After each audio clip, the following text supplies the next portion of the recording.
All right. This is You Listen Media's Build Series platform specifically for independent artists and creators. And man, we got my dude, man, StreetStatus Owe back in the studio with us, man. Yeah, man, I'm the little boosie of this shit, man. Shout out to my dude Britt, man. You Listen Media, man. You see me again. What's good? What's good, man, y'all? You expressed that you had some stuff on your chest that you want to get off. You know, when it comes to what's happening in the culture right now as far as battle rap, man, the artist versus league owner banter that's been going on, man. Like, what you got to say, bro? Let's get straight to it. It really, like, I just gave an open invitation to, that's what I'm on right now, man. I'm podding, I'm producing pods, I'm doing interviews, I'm just all in that content, that media realm. And I thought the way that shit been going crazy on Twitter that I'd be the perfect person to even be talking about it, you know, league owner versus the actual battle rap artist type banner, which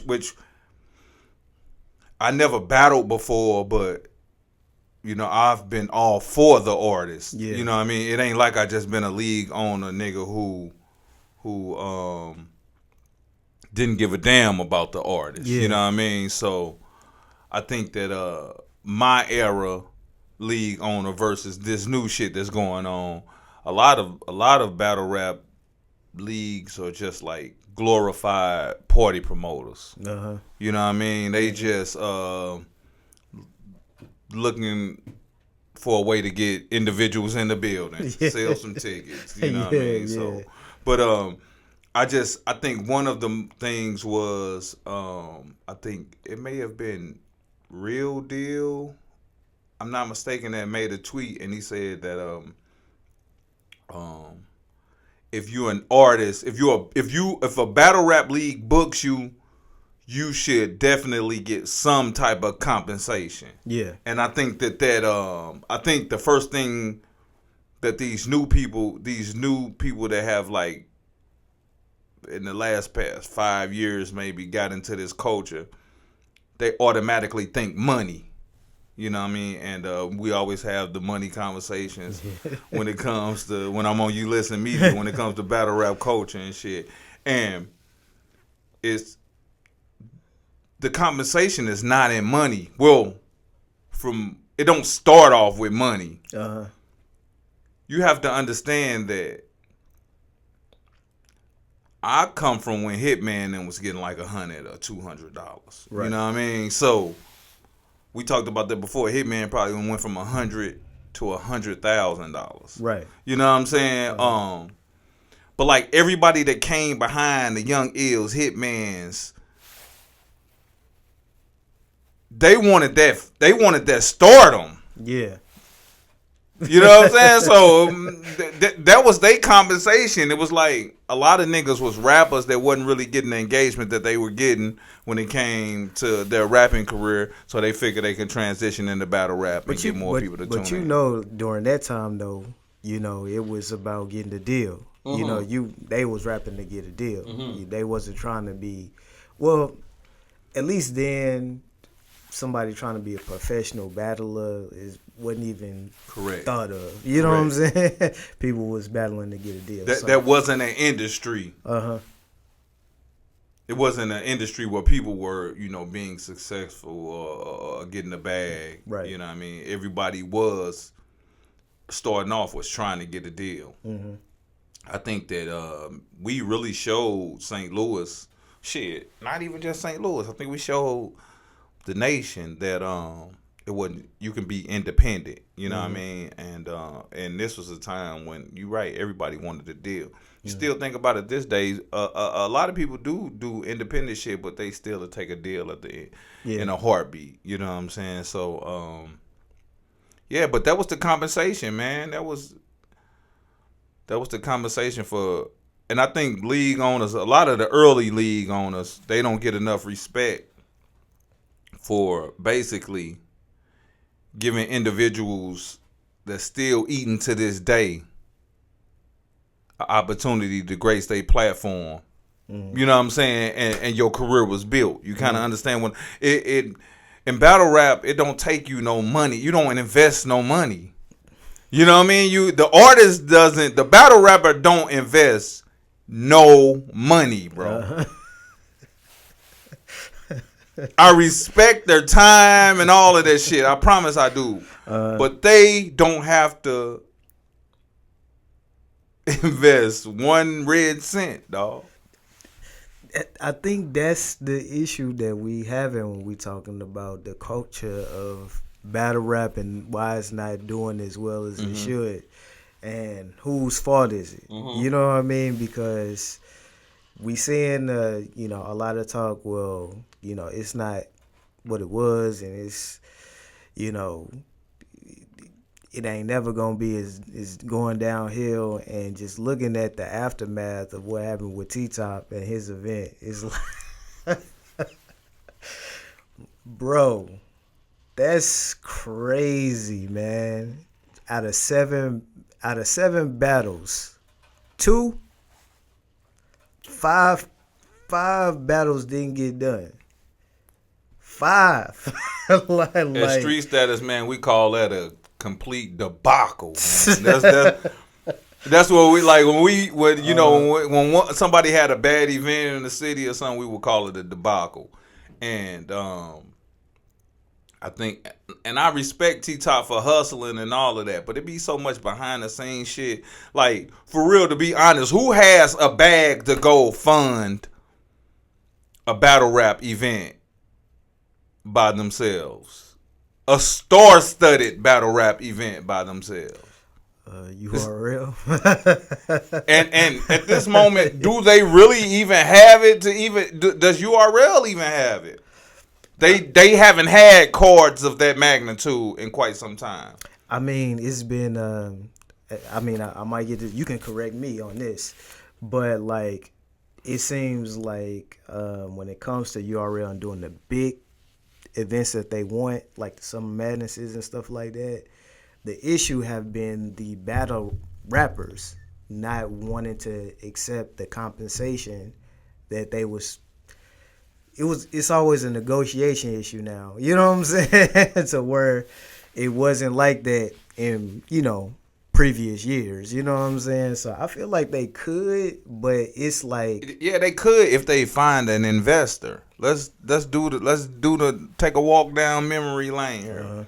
The first investor was Swag. It was a guy named Swag. The first URL battles, he was the funder. He got caught in a prescription pill ring. I don't even know if I'm sure he probably out of jail by now, but that was their first funder. The second one, they had a kid named, I don't even want to call him a kid, but a man named Harry. Harry was doing a lot of investing. Then you had Caffeine. You know what I'm saying? Like, it's only a few motherfuckers. Nah, it's not even a few, bro. Nobody, put it like this. I've had some nice events. I've had one that I invested $25,000 in. You know what I mean? But none of these league owners are really using their own. They got some type of investor. I'm probably the only person. I don't want to just say that, you know what I mean? But that was putting up cold hard cash for majority of my events. Because just in St. Louis, I mean, maybe if I would have looked around, but people still not behind battle rap in St. Louis. You know what I'm saying? Like, they figure like this shit ain't making no money. You know what I mean? I get it, but I'm probably one of the few that was putting up cold hard cash. No, my bad. RBE, ARP. I know for sure that he was funding some shit, probably straight out of pocket. You know what I mean? So I'm definitely gonna give him his props as well. But like, it just gets to the. I see an event like T-Tops and like, damn, like I would have been cut that shit short. Like, but he's a battle rapper at heart, you know what I mean? So he like, nah, he want to go through with the event. But I guarantee if it was in, like, how many battles did you say? 5? 5 got canceled. like, damn, can you even have an event after that? Yeah. Went from 7 to 2. I mean, like, again, like who or what is contributing to the detriment of battle rap culture? What do you want to place the responsibility on? Do you want to place it on the artists, the leagues? What is it? You know what I mean? Everybody got their hand in it. Everybody got their hand in it. But if I had to blame it on anything, it would just be professionalism overall. Mm-hmm. You know what I'm saying? From putting the events together, you know what I'm saying? Having no true run of show. Mm-hmm. You know what I'm saying? You're not docking niggas if they late. You're not docking niggas if niggas get up there and give you a round and a half in a 3-round battle. This from league owner type of, you're not, if a nigga no show, guess what? You'll book him again, you know what I mean? To try to, make your audience happy and things like that. Then you got the artists, man. Niggas no shows, unprepared. Just, like I said, it's professionalism overall. And I think a lot of the early fans, they were able to deal with a lot of the professionalism not being there, but like overall, over time, we all matured and shit like that, and your money, you honor your money a little, you respect your money a little more than you did 10, 15 years ago. You know what I mean? So a lot of fans like, fuck that shit. So that's why you see fans like, man, y'all still, griping and shit like that, because they feel like they deserve more than what they want to see the game grow, and I don't think the game has grown. I mean, this is what you tweeted, man. The moment big name battle rappers became accessible, stuff went downhill. Mook and Lux are the best at being rock stars. Correct. So, that's not the only reason, but I'm definitely gonna say like, because it's always been Facebook groups, you know what I mean, but end all be all, like niggas like Mook and Lux and them niggas, they wasn't coming in and getting hype on fans commenting, and you know what I mean. They kept separation. Mm-hmm. They kept separation, and they only battled once or twice a year, shit like that.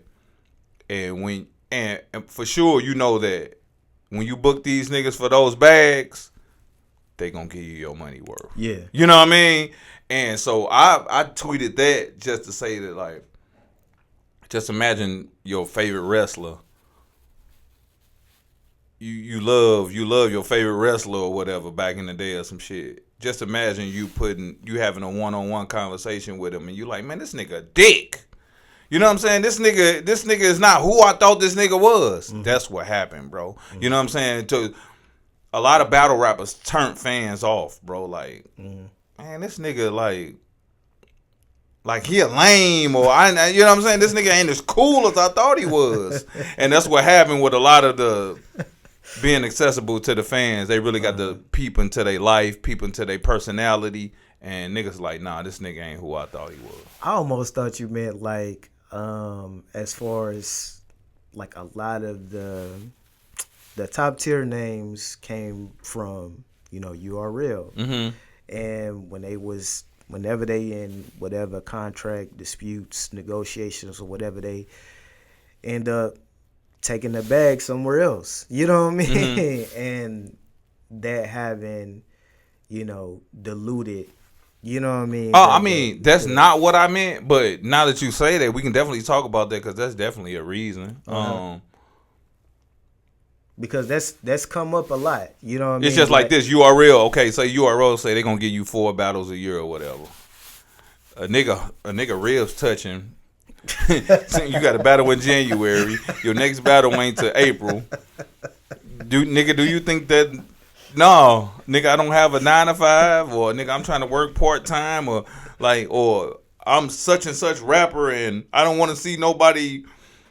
I don't want nobody to see me at T-Mobile, selling phones and shit like that. Like, that's the type of ego that battle rappers have. So at the end of the day, them niggas is gonna take a battle in between her. And really, that's what happened. We talked about that before, meaning like with boxing, the bag is big enough to where, hey, I can lock him down for 90 days. I can lock him down for 120 days to where he ain't going to have to worry about, eating or none of that. And I can get a quality battle out of him. I can get a quality boxing match out of him. Mm-hmm. It's not like that with battle rap. Them niggas going to go where the bread at. I'm talking about, like, some story. I don't know.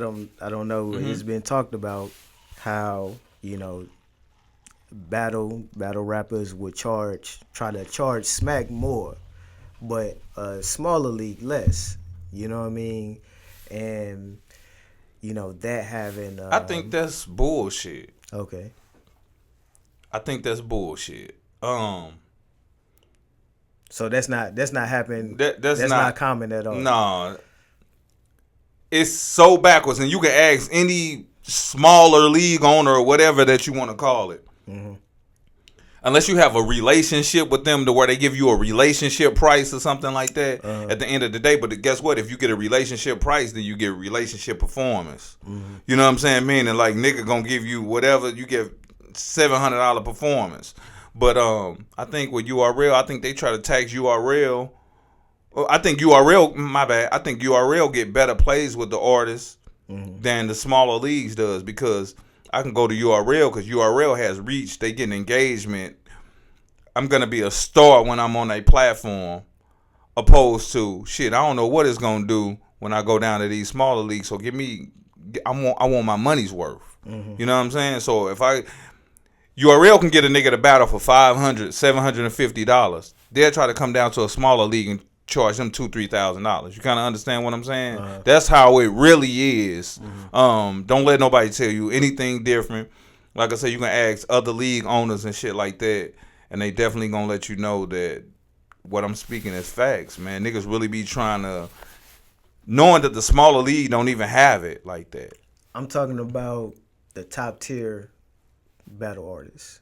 You know what I mean? Like, will they try to, charge? A lot of top tier, like real deal top tier, is not even gonna come down. We just talked about the Mooks and the Lux, and, like the Hitmans, and like, to be honest, like them niggas ribs not touching in between though. They making something happen in between those with time off, or they got a big enough bag when last time they did battle to where they don't have to make no vulnerable moves or vulnerable decisions when it comes to battle rapping. And so I mean, but them niggas like legend tier. You want to just say somebody else, like who else can we say top tier? Because them niggas that we mentioned, and them niggas is like past top tier.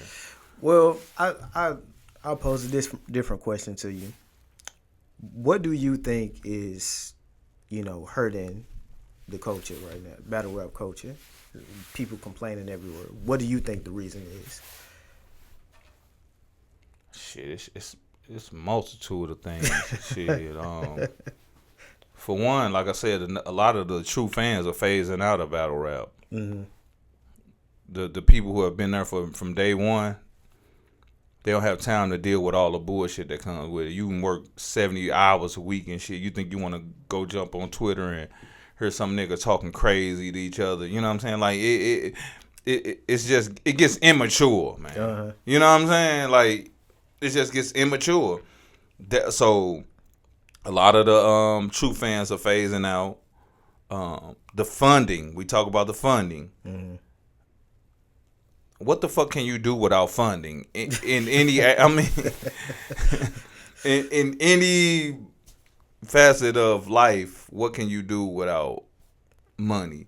The funding in battle rap is not there. Oh man, it's horrible. And guess what? It's more battle rappers. Mm-hmm. You know what I'm saying? At a time, we may have been able to deal with certain shit when it comes to finances, but it's a billion battle rappers out here right now. You know what I'm saying? So the money is only spread so thin. I think content as well. I know we in a content game. It's only so much content that you can consume. Yeah. Back in the days, it was, a few battles dropped on YouTube. You was able to watch those. You was able to give your your commentary, you know what I'm saying? Everything. You might miss a battle. You might miss a few battles. Like niggas, I see somebody in Tory, they be, damn, that's old StreetStatus. Man, did you see that? Such and such versus such and such. I'm like, no, I ain't see. You know what I'm saying? So there's so much content that one can consume.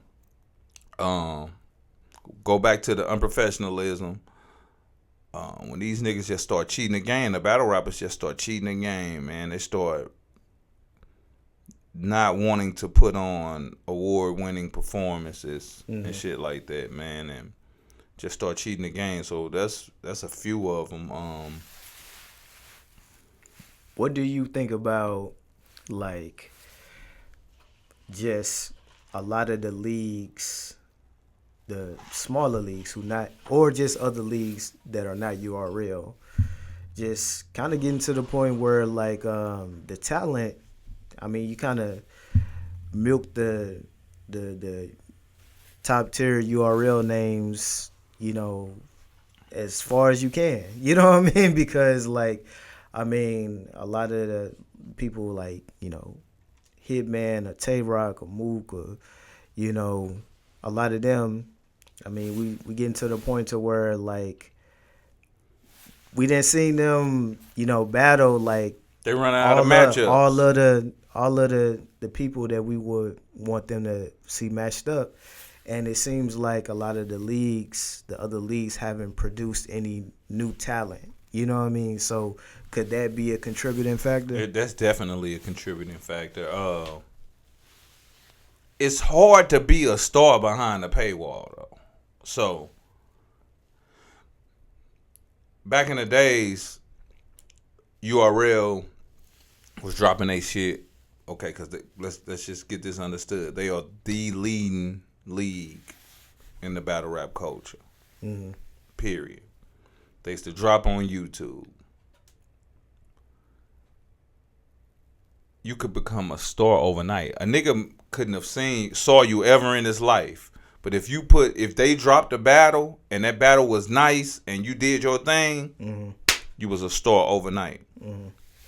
Now you have to have the URL app, which is $7.99, $8.99. I don't know how much it is, but you behind a paywall. So at the end of the day,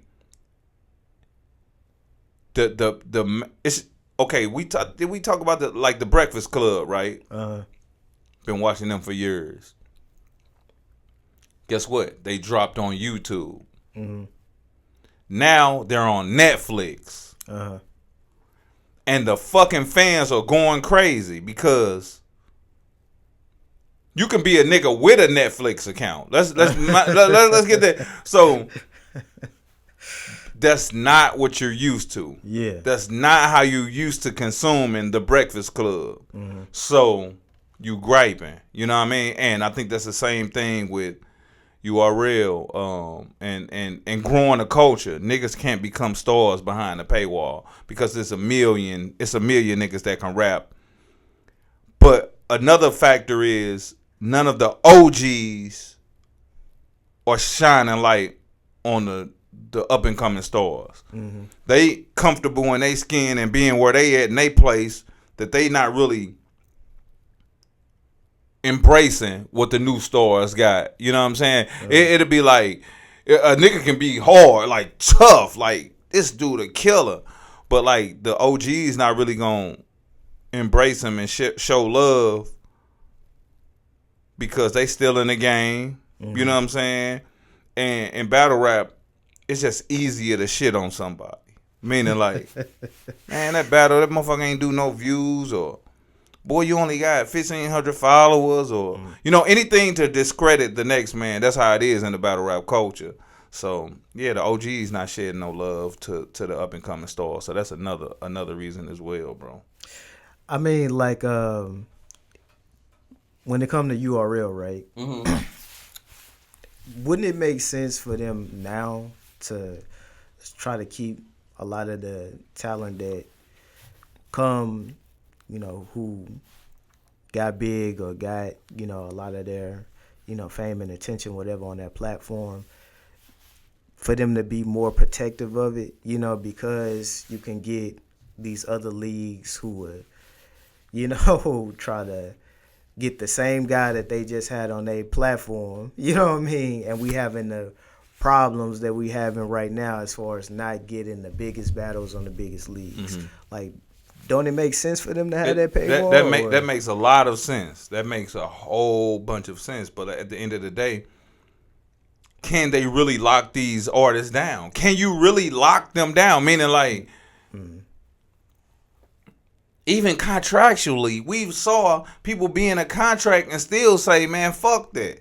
Because at the end of the day, it probably take more money to sue someone than you have invested in that period. You know what I mean? So it just comes back down to funding, man. At the end of the day, I don't think they can really just lock these. There's a few niggas that they can lock down because they just respect them that much. But a lot of the other artists, man, they can't lock them down. They can't lock them down, bro. So for for you saying like just leagues in general, if they want to be successful, they're gonna have to have some funding. Oh, by far. If they don't have a backer, it's not gonna work. It's not gonna work. Well, I'm not even gonna say it's not gonna work because niggas been milking that forever. It's no real highlights in battle rap right now. We used to have huge moments to where fucking Twitter was locked down. You know what I'm saying? It's not really going like that anymore. It's not headed in that direction. You don't, just like you said, all the OGs have battled each other. So you running out of matchups. Then you know how many times niggas done rematched out here? That's how bad the game is, bro. I mean, like, I just think that's the thing about it, man. It's like, it's as far as new talent, like the only ones that's trying to breed it or even came out of it is just like that early smack. You know what I'm saying? That early smack generation, man. And understandably, the company is trying to find ways to keep it in house. And like I think they may be causing a huge detriment on the culture because as we've seen with the Drake and Kendrick thing, people are looking at diss records like battle records and like, yo, I can have a fire battle record that can get me just popping where I can perform. I can be straight, you know, off a battle record. You know what I mean? Which is, I think, why we've seen a lot of battle artists start making battle songs. Like, maybe I can get the battle song hot. You know what I'm saying? And I think battle. I mean, because niggas have been making diss songs and battle rap. So yeah. I'm not gonna discredit them and say that niggas haven't been making. But one thing we know, all battle rappers just cannot rap on beat. So it's niggas who just start battle rapping, never been in a booth. Excuse me, none of that. So, but as of late, we have to 100% credit that type of lane to Jay Mills. His work and what he did and being and partnering with Ron Browse and you know, when you think about that, this nigga made Ether. You know what I'm saying? So like this nigga produced the beat for Ether. So yeah. Jay Mills, Ryan Browse, that whole battle rap diss shit that's been getting more engagement, has more reach than anything in battle rap right now. I got to credit that to Jay Mills. You know what I'm saying? So another thing on the line.